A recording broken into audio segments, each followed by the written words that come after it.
How is the world's biggest music company thinking about AI? What about TikTok or streaming services or gaming? Luckily, I have the perfect person to ask all my burning questions to today. My special guest this week is Chief Digital Officer of Universal Music Group, Michael Nash. Michael Nash, welcome to On The Record. Thanks so much for being here. Great to be here. So for those who are not familiar with Michael, who are tuning into this show, he's the Chief Digital Officer at Universal Music Group, which is the largest company in the music business. I think there's a lot of people who might not know the names of the executives behind these companies past like the CEO, but really you are architecting so many of the major deals that define the music business, from TikTok to Meta to all the streaming services, Spotify, Apple, Amazon, and now all the AI stuff. So, and y'all have been very early on announcing a lot of deals. So I'm super excited to have you here. Thanks for coming. I'm very excited to be here. That's a kind and flattering framing of the work that I'm fortunate enough to be able to advance on behalf of our artists and our labels and publishing company. But it is a very exciting time right now with respect to the digital ecosystem, because so much is going on with the advent of AI technology. Yeah, I mean, okay, so I'm curious, like when you first had generative AI on your radar, like when were you realizing, oh man, for my job, I need to be watching out for this? What year was that? Do you remember when it hit you? We were thinking in terms of the impact of AI, more machine learning, kind of middle of last decade. But we started really thinking about generative AI and its implications towards the end of the last decade. We actually had brought some Gen AI companies to company conference in 2019, and we're playing output of music models for our executives who at the time were saying, that doesn't sound very good. I'm not really sure where this is going. Yeah. But we believe that there were significant implications going back at that point. So we were following along the development of technology. I think part of why we were in a position to focus in on the opportunities and we hope establish the right position in defense of our artists' interests was because we had started following it in the last decade. Yeah, I feel like the first moment for me when I really had generative AI on my radar. I was originally hired at Billboard just as publishing reporter. So that was all I was covering at that time, songwriters, publishers. And someone pitched to me this startup that was running songwriting camps using this generative AI tech. And it could only do instrumentals at the time. It's right around the time that like ChatGPT came out. So I think that's like late 2022. And they played me a demo and it was actually good. And that's when I was like, okay, this is not some fad. I had seen stuff before where people had toyed around with it, but it just sounded foreign and alien. And so I didn't really pay too much attention until that moment. And now it's like most of my job. And I'm sure it's most of your job now too. So, quite a lot of it. There's a number of other things that we're excited about and engaged in, streaming 2.0, emphasis in areas like health and wellness, looking, broadly at, the evolution of social, thinking about immersive environments like Roblox. So, there's a broad spectrum of exciting areas where technology innovation is changing the business, but AI is, definitely the epicenter. So this episode, it's going to air during Grammy Week, which is just essentially, if you're not in the music business, it's just like a week where everyone has a party at the same time, and then you have to decide where you're going to go for the week. It's absolute madness, but I'm excited that this episode is airing then, because Grammy Week this year will mark like the 2-year anniversary of like the big showdown of Universal Music Group removing its music from TikTok, which was such a big deal when it happened in 2024. I remember when that letter came out, Lucian Grange, CEO of Universal Music Group, wrote a letter to artists and songwriters explaining that he was going to pull the music from the platform. I was at a Grammy party when I got that letter. And so I had to leave and go home and write that up. Apologies for that timing. Yeah, thank you. Thank you. I was about to get my glass of wine and then I had to redirect, go home, get on my laptop. But I'm wondering, like, if you could set the scene for me, for you, like, where were you? Were y'all like in a war room deciding whether or not to pull the trigger on this big move at that time? Like, what was the lead up to that big decision? Well, something that was developing over the holiday season, and there's something about the holiday season and the end of the year where there's this unfortunate timing where very often you're in the middle of something you don't want to be in the middle of. Yep. While you'd rather be taking a break. We were in a process of trying to sort out what direction we were going to take in the negotiation. And the negotiation kind of fell apart. And importantly, there were economic principles that we were very focused on, but related to what we were just talking about. At the same time, there was a proposal that the service would use AI music in a way that went far outside of what we thought really made sense for us to support in the interest of our artists. And specifically, what they were proposing is that creators would have access to tools and be able to generate AI content, and that AI content on the TikTok platform would get paid on the same basis as artist content. It would dilute the artist's royalty pool. Yeah. And we felt like that was a hill we would die on. We felt like that was a kind of a drop dead issue in the evolution of AI. If we get to a point where artist royalties are being displaced by pure AI generated content, that was going to lead to a completely unacceptable outcome.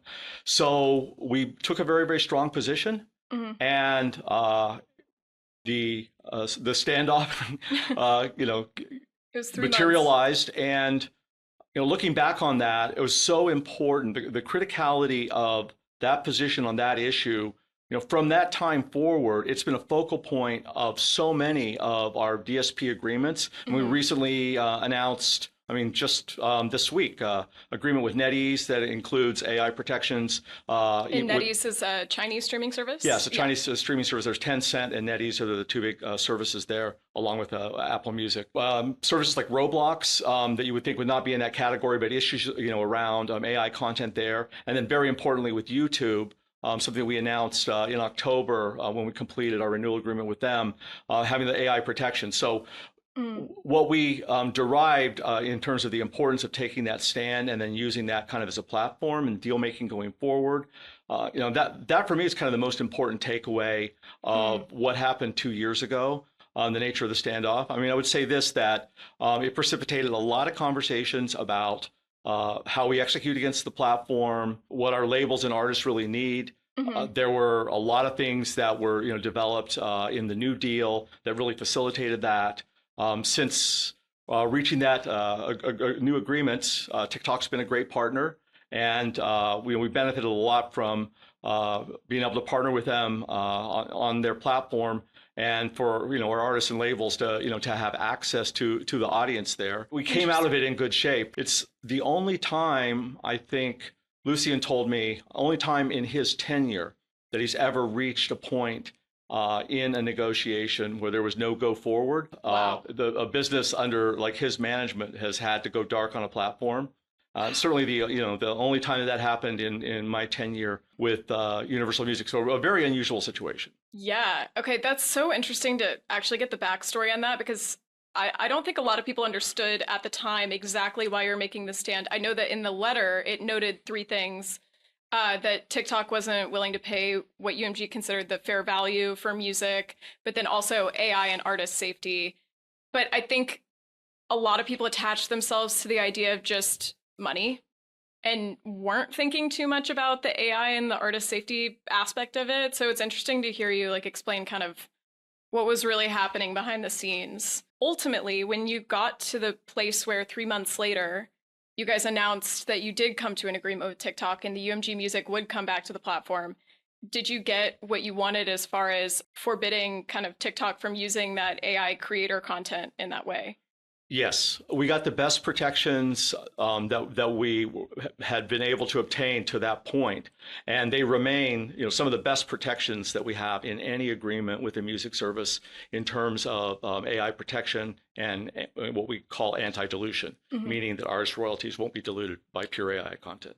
That's so interesting to hear this. At the time, because I was reporting on this issue as it developed, I have to admit, towards the tail end of UMG's kind of boycott, if you could even call it that, of TikTok, it felt like a lot of UMG artists were starting to break ranks with the company and the stance to remove the music from there. You saw, like, for example, Olivia Rodrigo used some UGC remixes of her songs that hadn't been removed, that weren't supposed to be on there, to keep promoting her music. And then Taylor Swift was a really big turning point from the outside for me in that standoff, because she somehow found a way to put her catalog back on there to support the upcoming release of Tortured Poets Department. So I'm wondering, like, when artists started to find ways to get back on TikTok while you're still doing the standoff, did that hurt your negotiating position as a company?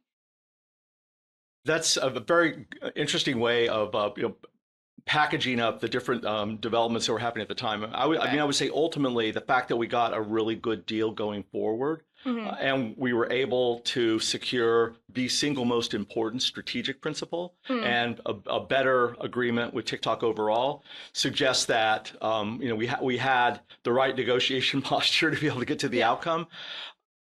Certainly a company like Universal, a large, diverse stable of artists, a lot of voices, a lot of perspectives. We understand the importance of access to that platform, for our artists, and that's why we worked really hard to secure a new agreement. I would say, by and large, the strong level of support in the music community around the position that we took was very helpful in enabling us to secure the right deal going forward. Now TikTok has sold its US branch, and things are going to change there. Do you think that that will impact the platform and its relationship to music discovery in the music industry? Do you think that it'll still have as much power as it has previously had under new leadership? It will be really interesting to see. There's still some elements of the equation, like technologically with the platform, with the algorithm, how all that's going to play out. Yeah. The new management structure will be put in place. A lot of changes for the company, and I can't comment too much because obviously the ongoing negotiations, confidential nature in place. But I think that having a U.S. TikTok entity with the importance of music in the U.S. market, and what we feel with Universal Music, the importance we bring to partnership in a U.S.-centric conversation is a good position to be in. So we're looking forward to engaging in conversations to try to figure out what the next win-win looks like. Yeah, I'm super interested to see how the algorithm changes personally. Because, artists are like living and dying by this algorithm, trying to chase it and all of its changes over time. So I'm very curious to see how that shapes up. But I wanted to move on to AI, because we can't get away from that topic, and talk about how I feel like I've seen the posture being taken in the music business as generative AI has started to have a big impact in the 2020s. Never said the 2020s before, actually. We're in the middle of 2020, so I think it's okay now. I know, we're in 2026 now, so I guess we got to start calling it that. I've seen a lot of people speak publicly about generative AI from music companies, really trying to make sure that the public, their investors, et cetera, know that they are not afraid of it and that they're taking it head on and they're willing to embrace it. I think UMG has done a good job of communicating that as well.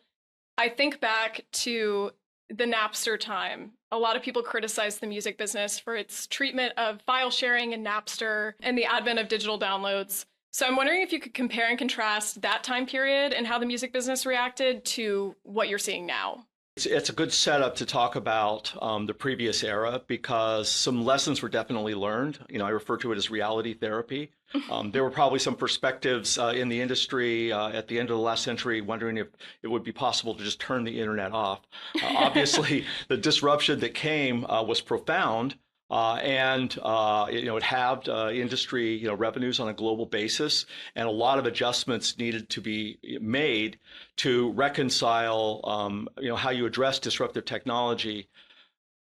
I think in terms of how this played out in management circles, the way that Sir Lucian, our CEO, puts it, it's not only futile to oppose the evolution of technology, it's counterproductive. Because if you think back over the last century, going back to the advent of recording technology and radio, and you think about everything that happened with developments with technology, with synthesizers, with the digital transition, initially, downloads, with streaming, every single technology disruption over the last century has been really good for the music industry ultimately when the reconciliation is achieved and you understand, how to surf the wave, how to ride the changes.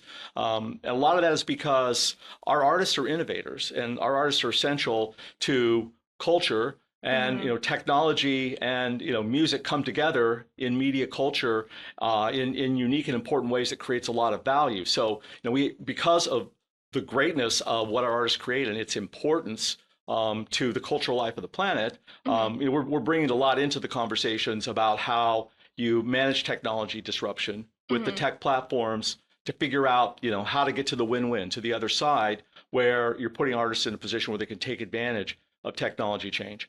But I think that you're quite right to set the question up as, now with AI and people leaning in, is that based on what was learned in the previous generation about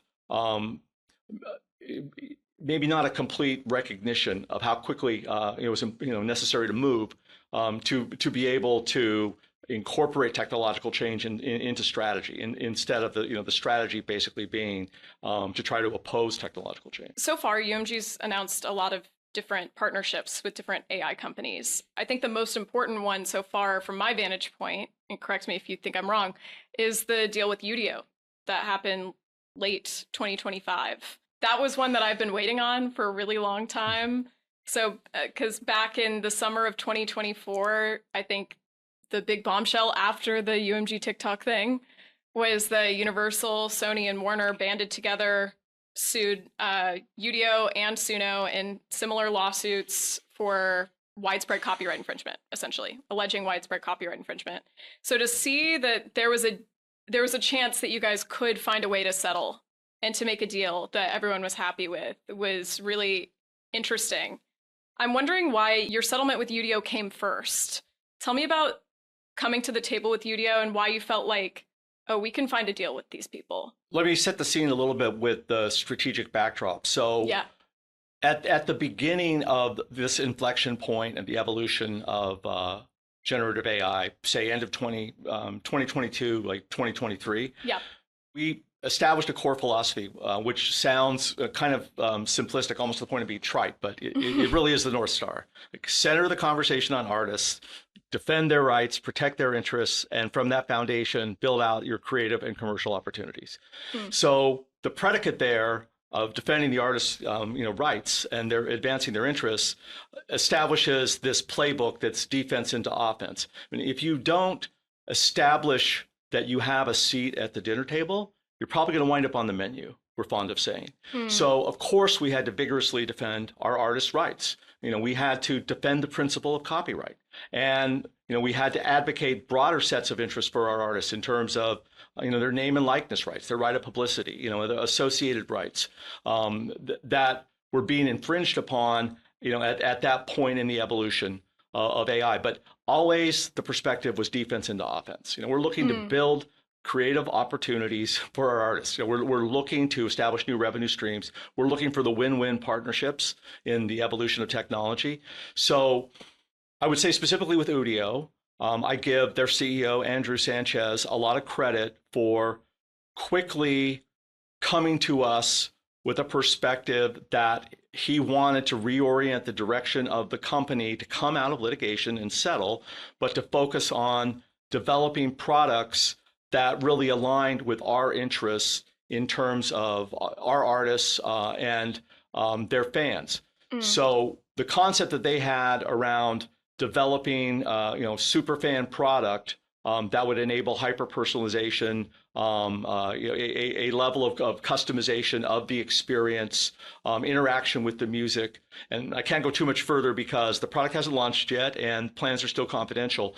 But philosophically, what Andrew and Udio wanted to focus on really closely aligned with how we saw the evolution of the space as a commercial opportunity. Almost all the value in the music ecosystem is established by two things. One, artists connecting with fans that love them, and fans participating in music culture. So concepts of products that deepen the artist-fan relationship and that allow fans to participate in music culture, really appealed to us as, kind of hitting that sweet spot of how value is created. So, credit to, Udio and Andrew and the management of the company working really hard to develop a compelling proposition, working with us to resolve the litigation and establishing this path forward. So we're happy to be in business with them, and we're excited about their product development plans. That's so interesting. I honestly don't think I would have guessed that Andrew came to you guys with this idea.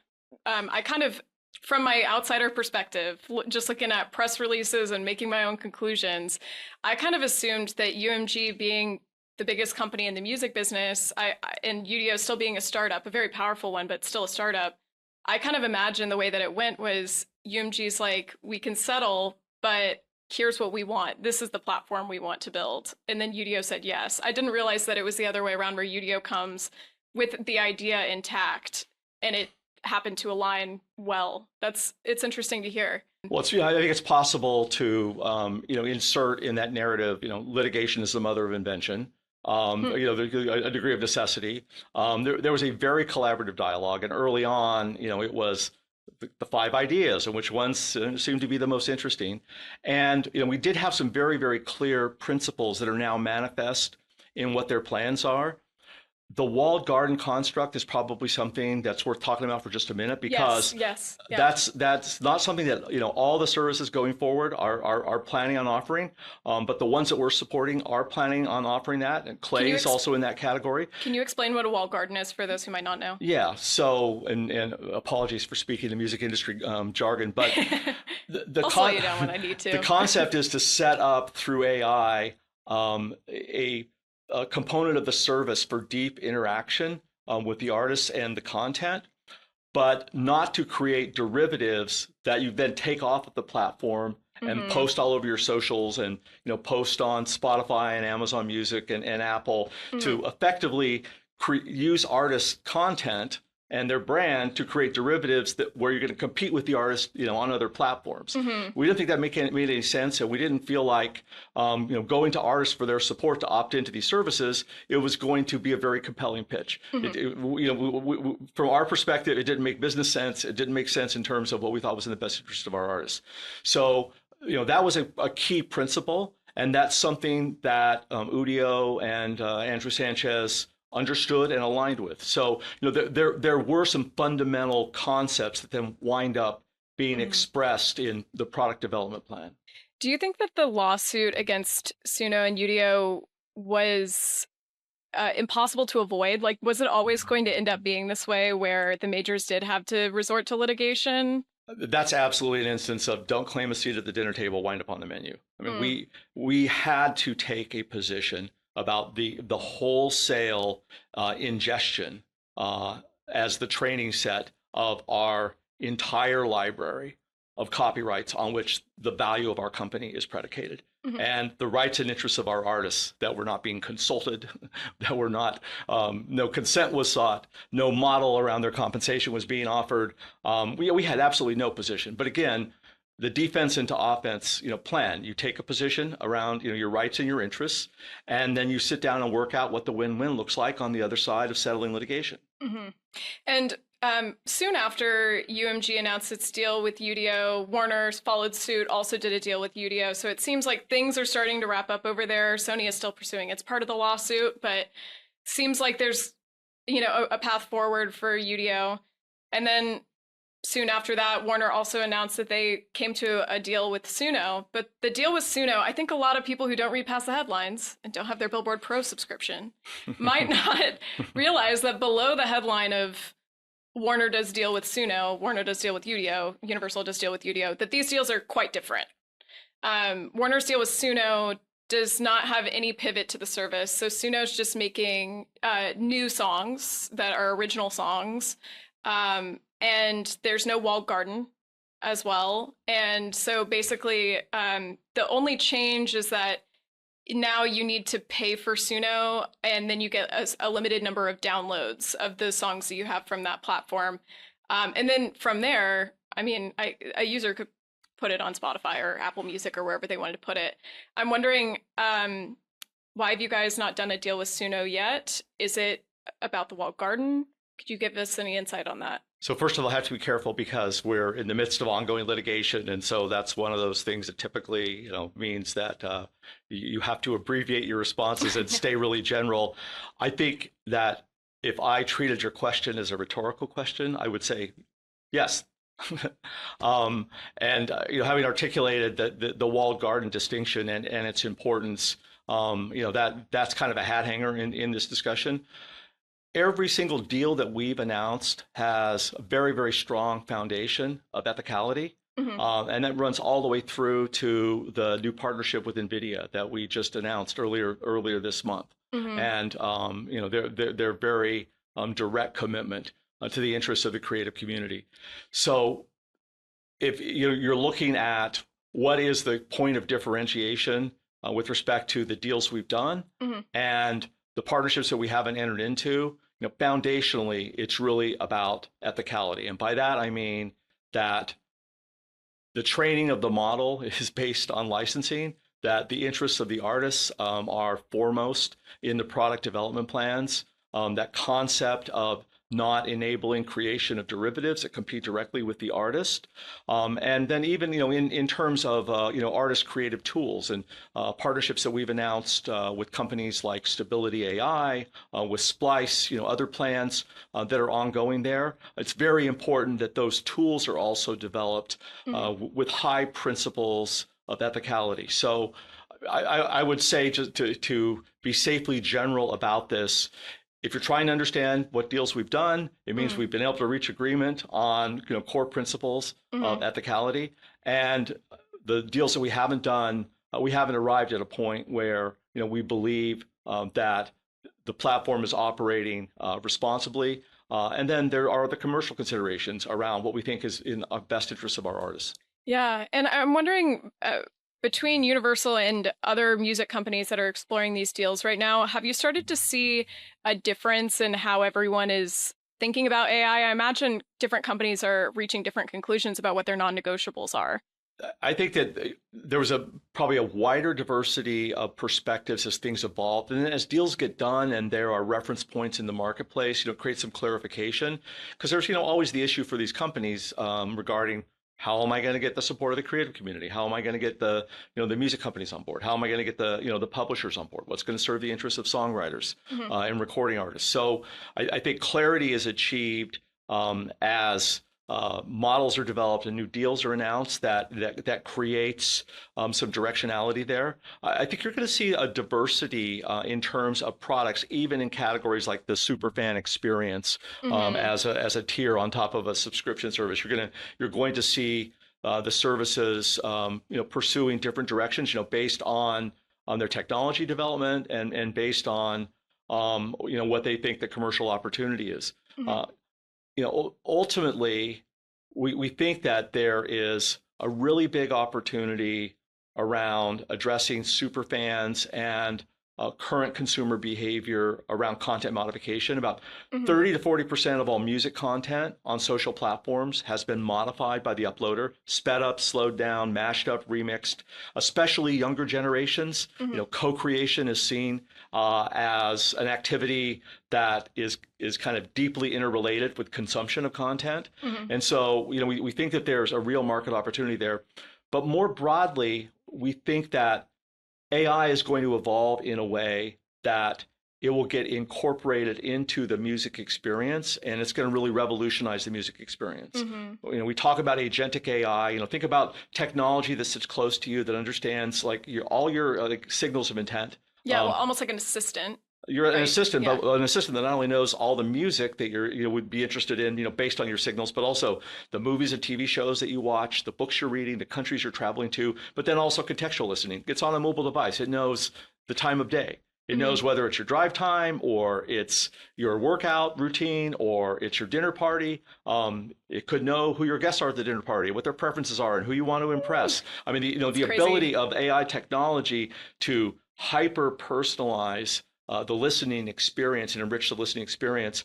Some of that comes from advanced technology to understand music. So in the NVIDIA deal, we talked about working with them with their Flamingo platform, which is a music data intelligence platform that's very sophisticated to be able to analyze music, to then be able to drive the incorporation of music into that kind of hyper personalized, customized experience.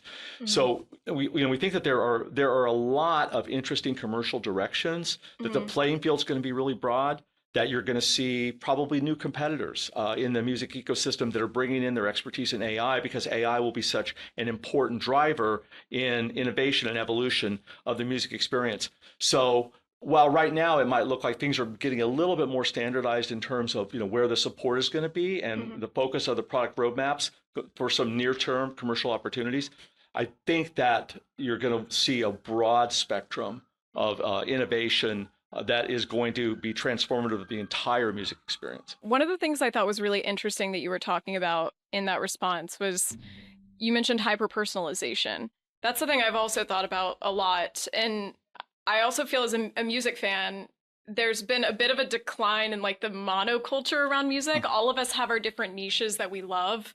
I'm a big fan of indie rock, so I listen to indie rock all the time, and I get the best recommendations for indie rock online, as algorithms know how to guide me there. I just wonder what that will mean for the top tier of artists, the artists that are signed to UMG or big superstars.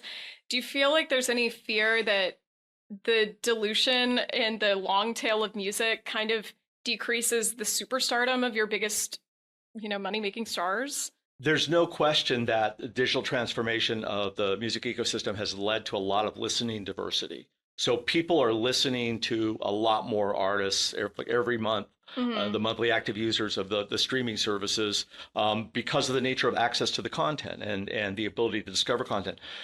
Part of what we've seen is that as the environment gets incredibly noisy, and there's 250 million tracks on services according to the latest Luminate report. The vast majority of them largely unconsumed. Like almost 90% of them listened to less than 1,000 times. Almost 25% of them not listened to at all, which that's one of those things like, wait a minute, someone uploaded the content and they themselves did not even check. I know, I would have at least self-listened to myself like 5 times, I mean, like over 50 million tracks not listened to one single time. Okay, well, we'll probably get to this, but I think some of those songs are AI generated. They most definitely are. Yeah. So the fighting fire with fire equation is technology starting out with how digital eliminated barriers to entry. And now AI makes it so easy to create audio content and then upload it to a service. You wind up with an environment where discovery potentially significantly deteriorates. Yeah. And as things advance, I say potentially, discovery is deteriorating because of this volume of noise. AI can introduce the solution in terms of focusing on discovery, really understanding the fan, really understanding the user, and delivering the most relevant recommendations, much more sophisticated than the way collaborative filtering works, for example, to try to identify, oh, you're listening to this song, this other person's listening to this song, and this other person's also listening to another song, so maybe you'll like that song. That's collaborative filtering. Yeah. Collaborative filtering, has been an important source of innovation in driving how recommendation works on these platforms. But what we're talking about in terms of this advance in technology is orders of magnitude beyond that in terms of being able to drive discovery, being able to drive really deep personalization. And then I think the community effect takes over from there. Monoculture existed the way that we characterize it in a paradigm that was like one to many, broadcasting from sources of content to an audience that's kind of all experiencing the same thing at the same time. Yeah. And there's still platforms that operate that way to a significant degree, but the digital platforms have really evolved in a way that they're connecting with people around their preferences, and then community is coming, digitally enabled community is coming in behind that, and people are connecting based on maybe more deeply felt preferences than in that monoculture, one-to-many model, where a lot of people were experiencing the same thing, but not everyone was connecting to it in, as deeply or in the same way. Do you think, so we're kind of moving into like streaming service territory, and I'm wondering, do you think that streaming services right now are doing enough to fight the onslaught of AI generated content that's being uploaded on their platforms? We've strongly advocated a view that we characterize as artist-centric, where we called out this issue several years ago. The deterioration of the user experience, the damage to discovery, problems for new artists breaking through, and also specifically in relationship to AI. So we've been working really hard putting deals in place with the services to advance interest there. Demonetization is one principle, where on a platform like Spotify, tracks that are listened to less than 1,000 times fall below the monetization threshold. So that helps with artist royalty pool anti-dilution. Other services have employed other measures. Services are also removing content. Spotify, announced removal of 75 million what they characterize as spammy tracks. Yeah, I was like, what does that even mean? But yeah, they definitely are starting to remove some stuff. And I also know that y'all advocated a lot for diluting the amount of money that a noise track makes on the platform. A lot of people were gaming the system by uploading white noise to streaming platforms and then collecting as much money as a Taylor Swift song, essentially. It's interesting to see how the platforms are evolving to address some of the problems that probably no one foresaw at the beginning of streaming, which is taking advantage of the system by using white noise tracks or stuff like that. Exactly, and the issue is precipitated by sheer volume. Fraud becomes a bigger issue. With respect to AI content, Deezer makes this report. People should understand that the way digital distribution works, all the services are basically getting hit with the same pipes at the same time. Yep. So when Deezer says this is the percentage of AI content, that's kind of a safe quantification to generalize around. Mm-hmm. Their determination is that 70% of pure AI tracks, and it's now up to 50,000 tracks a day being uploaded to their service, 70% is pure fraud, meaning fraudsters are creating push at a button content, and then they're having bot farms ping that content on the services in an effort to divert royalties. So, part of the issue with content oversupply is, addressing the problem of fraud. So there's an anti-fraud vector that, kind of intersects here too, in terms of managing the content. So all the services that we're working with are stepping up their efforts. There are, different conversations around managing the challenge of sheer volume. I think ultimately, this is an area of huge opportunity for AI being introduced. I characterized it before as fighting fire with fire, using technology to be able to basically pierce through the noise and identify the meaningful content that consumers are going to connect with. Yeah, it's going to be really interesting to see, how AI is able to help us sort through all of the AI, I guess. I imagine this is still early days for UMG, but I imagine it's also been a discussion already. There's going to be some of your artists in the near future, if it hasn't already happened, who want to release a song that is AI assisted. And I'm wondering if you guys have any sort of protocol in place when someone says hey, I'm an artist, I'm a legitimate artist, I'm signed to you. I used AI in this and I want to be honest about it. How would you guys deal with that? So first and foremost, we're working with companies like Stability and Splice, in conversations with other companies to develop artist tools in a very artist-centric way. So, we're looking to establish workshops, artist incubators, put the artist in the driver's seat, requirements gathering, creative process calibration, comfort levels around parameterization, meaning are you instructing the model based on music principles? Or beyond musicology, is it, you're asking for a particular style to the extent you're doing it in the name of an artist? Have the rights been obtained from that artist comfortable with? So we're working to develop the tools that we think will address the desire for innovation, but also do it in keeping with the artist's interests. There's a really important issue that's right in the middle of all this, which is copyright. So right now, pure AI generated output cannot be awarded a copyright. The Copyright Office has made a very clear determination that prompt generated audio output is not subject to copyright. So there are not a lot of artists that want to put their blood, sweat, and tears into creating content that can't be protected where they can't control the monetization of it.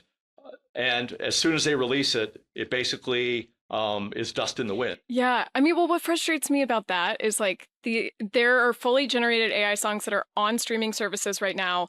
And just because I feel like the problem is detection, we don't really know how we can definitively say this is a fully AI generated sound recording yet, or if streaming services do, they're being a little cautious before they implement it. But those songs actually don't even need to be paid out. It is leaking money out of the royalty pool, in my opinion, to have all this money go to fully AI generated tracks that are being streamed. Well, that's a really important point. So I would quibble a little bit and say, I think for pure AI generated content, for example, Deezer reports out based on their technology and that detection. Yeah. So, and I've also heard technologists that go way over my head quickly critique the efficacy, but we're talking about is it perfect or is it like almost perfect? So for pure AI generated content, AI assist creation, better detection and understanding. More gray area business decisions there that you referred to. That I think that there are issues around trying to understand the nature of the content, but it's a really important point. The protections that we put into agreements. Just speaking on behalf of UMG. So we have AI content anti-dilution protection. So pure AI generated content. In our DSP deals, it's a standard that we've implemented across many partnerships. Does not dilute the artist royalty pool.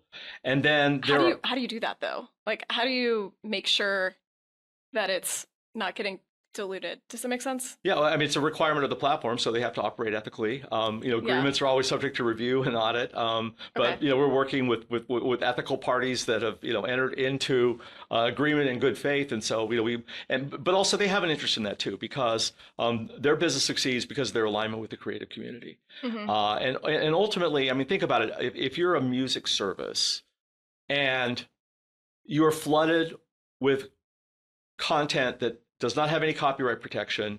Ultimately, all this content is everywhere, and it is essentially valueless because it can't be monetized. Who's going to pay a monthly subscription charge to use your service to access that content? So the value associated with content and the protection of copyright in that context is not something where just the music companies and the artists care about it and the services don't care about it. You might say, well, there are shades of gray there, but there's alignment in the ecosystem around what's good for artists and what's good for the protection of their content is also good for business. There are so many complexities, here. I think that part of the challenge then, and you asked me before, well, so what are we doing and what are we advocating? I think that if you look at AI content creation, our artist Louis Capaldi, in a partnership with Google DeepMind and YouTube, developed a really incredible music video for a song, Something in the Heavens. And it was AI generated. There were thousands and thousands of creative decisions that were made about every single aspect of the content development. So when I think about that and that experiment, conversations that we've had with AI tools development partners, we think about being able to document in the creative process using AI all of the human authorship, all of those decisions. And ultimately, maybe there's a conversation, with the Copyright Office about rethinking copyright as AI evolves. So when we're talking about this artist-centric, AI-assisted creative process where AI tools are utilized, and it's not just in terms of the iterative process of working out ideas, then you go in the studio and record. That's probably the dominant paradigm right now. But incorporating elements of AI output. The way that drum machines and synthesizers were incorporated in previous decades and became part of the toolkit for artists. I think that there is a very interesting evolving conversation around how you think about copyright and the evolution of copyright with respect to AI tools. But that really needs to happen, because if that doesn't happen, you're going to see a real limitation on artists that are creating content with lots of commercial value, wanting to use AI tools when there's no protection for that content at all. Yeah. And I want to circle back to y'all's deal with Udio because I really do think it's like an important one. And I know one of the principles that is very important to you guys is the idea of opt-ins. So that means that the artist gets to decide whether or not they participate in the data set. Um, how many songs do you guys need to get to opted in from UMG in order for this deal to be sound and for Udio to be able to continue with this new product? It's a very good question. We've thought a lot about it. And there's no simple answer. I think there needs to be a critical mass of content, artists that fans want to connect with to prove out the principle.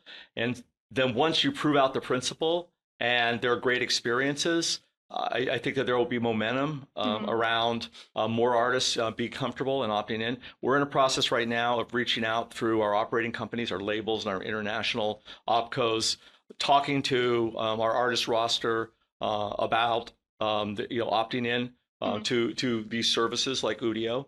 And we think that it's essential to have these conversations, to work to identify the artists that are ready to lean in. There will, obviously, definitely be artists that will want to wait and see. There will be artists that are not interested in having that kind of fan interaction. But we think there will be a lot of artists that are going to want to be early adopters, early supporters of this product construct that'll want to engage with their fans in this way. And I think there are two other imperatives here that are operating. One is what I said before, which is this is already happening. There's so much content on social media that has been modified by the uploader, but the artist is not participating the way that they would participate in one of these services. Like and one of those sped up, slowed down remixes. Mashed up. The artists don't have any control in that environment. And we're talking about very, very controlled environments that really advance the artist's interest. And the other thing that's really critical to keep in mind is it's not a choice between AI or not AI. That goes back to the futility of like fighting technological change, which is also counterproductive. There's 50,000 tracks being uploaded every day. AI is kind of a fact of life in the music ecosystem right now.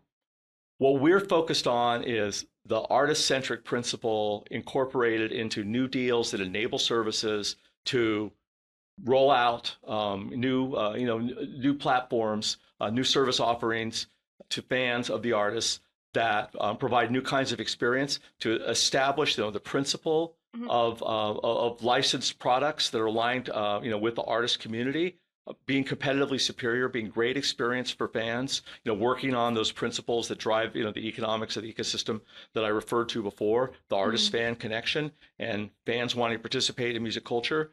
And I think the other component that's a backdrop that we all have to recognize, there's significant level of force being applied at governmental levels towards compromise of copyright. Yes. There is a position that basically says it's too challenging to figure out how to license copyrighted content. And the only way that we're going to advance innovation is if we basically set aside, copyright principles in order to let the technologists do whatever it is they need to do. Yeah.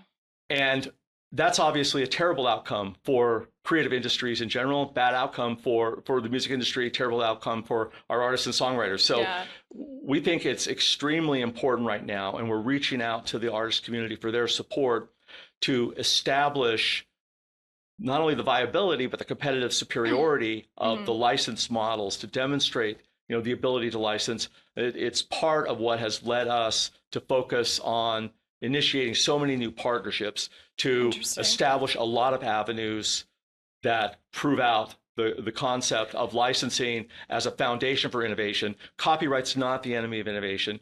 Copyright, which brings the artists in with their participation, with their creativity, and the full set of rights associated with copyright. Their name and likeness rights, for example, importantly, that can create competitively superior products. That can really unlock a lot of value in the ecosystem. So our focus right now, with respect to how we're thinking about these issues and how they play out, and the importance of resolving litigation with an Udio and reversing course, into a licensed partnership. It's checking a lot of different boxes, if you will. Enable me to be a little bit reductive. It's addressing a lot of different strategic objectives that we have in terms of establishing, for our artists, paths forward that advance their interests, but also demonstrating that copyright works.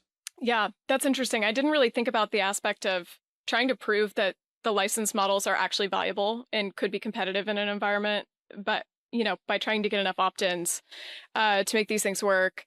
I am curious. I think there's probably some artists, because contracts evolve over time with record companies and publishers. I imagine there are some older contracts where they never foresaw any of this technology happening. Maybe these artists are even deceased by this point, or you've lost touch with them. Are there some artists that are deep in the back catalog where you actually don't need to have them opt in, that can be automatically applied? And would UMG ever opt in those older catalog? We tend to take a very, very artist-sensitive, artist-friendly, artist-centric approach with respect to all this technology innovation. So there have been a number of new developments with technology over the course of the last several decades. So, we've routinely had conversations, with legacy artists, with the states of legacy artists, about support for, new formats and, new opportunities in the digital ecosystem. This is going to be a continuation of that. But could you opt in older artists based on where their contracts are at? Like, could you just opt them in without asking? And would you guys ever do that? We're talking to everybody with respect to opting in for any of these platforms, for any invocation of our artist content. Any reference to our artist content, we are seeking the approval of the artist or the entity that represents the artist. I think that's the clearest way to articulate it. Got it. So okay. I think we're bending over backwards to have the conversations that we think we should be having with the creative community that we represent. And by the way, we're talking about, I've talked a lot about recording artists. That's true, obviously, of songwriters who are very, very important to the evolution of all this innovation. So we're taking the position with respect to the artists that are going to be featured in these products that we want to work on the opt-ins. Yeah. I mean, I can't even imagine the process of reaching out to every single person in the UMG catalog to start this process. Because, y'all have millions of songs. I don't know how many millions, but it's 5 million? I don't know, something like that. It's a lot. It's a big undertaking for your team, I'm sure. Between recorded music and publishing, it is millions, yes. Yeah. Do you guys have a deadline that you're working towards? We're looking at the launch of these services. They've announced their objectives as this year. So we're working to organize what's required on our end to be able to support those timelines. I could talk to you for actually hours about all of this stuff, and I have so many more questions. But I'll clear my schedule. Yeah, I know. We could just keep it rolling. But I do want to kind of start ending off this with a little bit of a game of sorts. So this is before Make Me a Playlist, actually. I'm throwing in something else for you. So he knows that Make Me a Playlist is my ending to every show. But I do want to throw in one thing where I'm going to ask you to rank these tech phenomenons on a scale of 1 to 10 as to how disruptive they are for the music business. So 1 being not a big deal, not that disruptive, don't need to worry about it. 10 being it's absolutely a big deal, everyone needs to be paying attention. So first things first, scale of 1 to 10, how big of a deal is artificial streaming and streaming fraud? And so by disruptive, we mean, because there's a version of disruptive that's like a good thing. There's constructive disruption. Yeah. So we're talking about damaging disruption?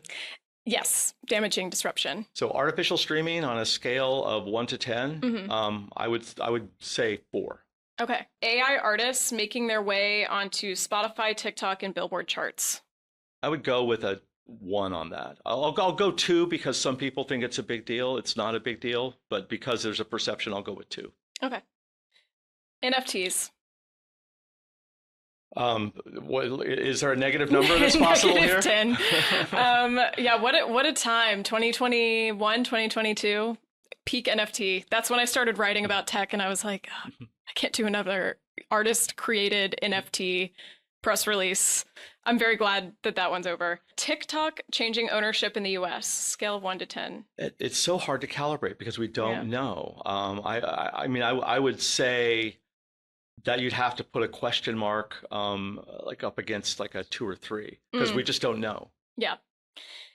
AI-powered deepfakes of artists. It's so unpleasant that it probably deserves like a higher number right now, and especially the ones that violate the artist's brand and are like deeply disrespectful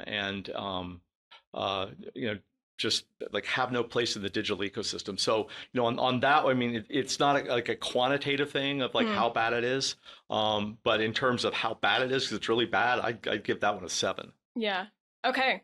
That was good. Nice. Okay, now we are on to Make Me a Playlist. This is how I end off every show on The Record. I always tell my guests to come prepared with their answers to these 3 prompts, and he is cheating, and he has his notes out for this very reason. He said that this was actually very stressful. I'm sorry, Michael, that I put you through that. This was very challenging. This probably took the most prep of like any part of the process here of getting ready for this podcast. Okay, so first things first, what's a song that you can no longer gatekeep?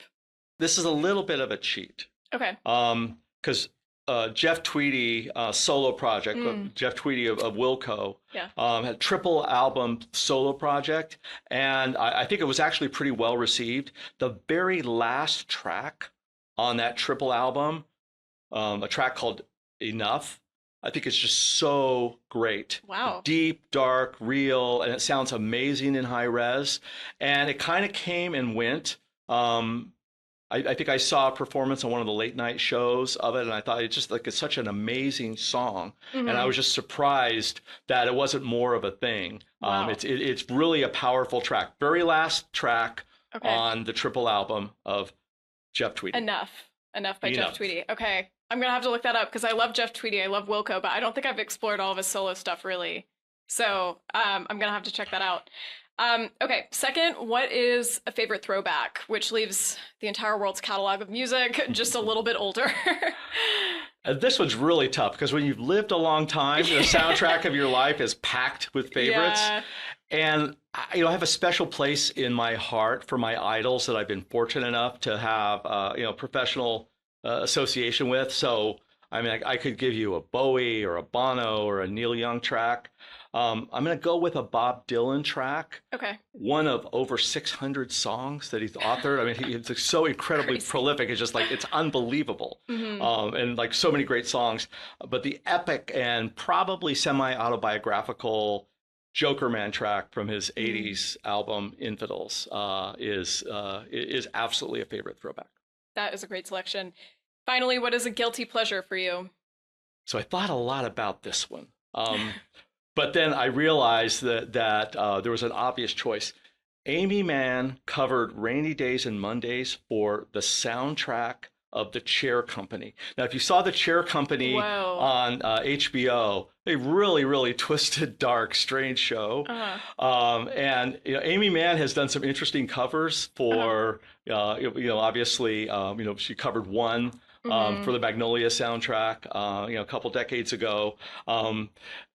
It's this killer combo of pop sentimentality, and it becomes really dark because the show's kind of dark, and Amy Mann brings a kind of gravitas to it. So, it's just a Carpenter's pop song, Rainy Days and Mondays. But I encourage people to check it out if you haven't already. Wow. I've not seen The Chair Company. I've heard a lot about it. So I'm going to have to listen to it in context and out of context and see how it holds up. Well, Michael Nash, again, I could talk to you for hours. Thank you so much for coming to On The Record and dispelling all of this information about music and tech. I really appreciate it. It's been an absolute pleasure. Great questions. Thank you. Thank you so much again to Michael Nash, the Chief Digital Officer at Universal Music Group, for coming today and talking to us about all of the crazy technology things that are coming our way. All right, now it's time for our chart roundup, as we do every single week. So let's figure out this week's biggest movers and shakers on the Hot 100. Here is the Hot 100 Top 10 for the week dated January 31st. Coming in at number 10 this week is Opalite by Taylor Swift. End of Beginning by Joe comes in at 9. In the 8th spot is Folded by Kehlani. 7 this week is Back to Friends by Somber. 6 is Choosin' Texas by Ella Langley. 5 is Ordinary by Alex Warren. In the 4th slot is Golden by Huntrix. 3rd this week is The Fate of Ophelia by Taylor Swift. The 2nd spot is Man I Need by Olivia Dean. And finally, coming in at number 1 for its 2nd week in the top spot on the chart, it's I Just Might by Bruno Mars. All right, that concludes this week's episode of On The Record, a music business podcast from Billboard and SickBird Productions. If you liked today's show and you want to keep up with us and follow along for more, you can follow us on Instagram at Billboard On The Record. You can also catch us on Billboard's other social channels on our main account. And if you liked today's show, please give us a thumbs up, a like, a rating. All of those things help our show to reach new audiences and to grow even bigger. Again, I am your host, Kristin Robinson, and tune in next week for another peek behind the curtain of the music business. I'll see you then.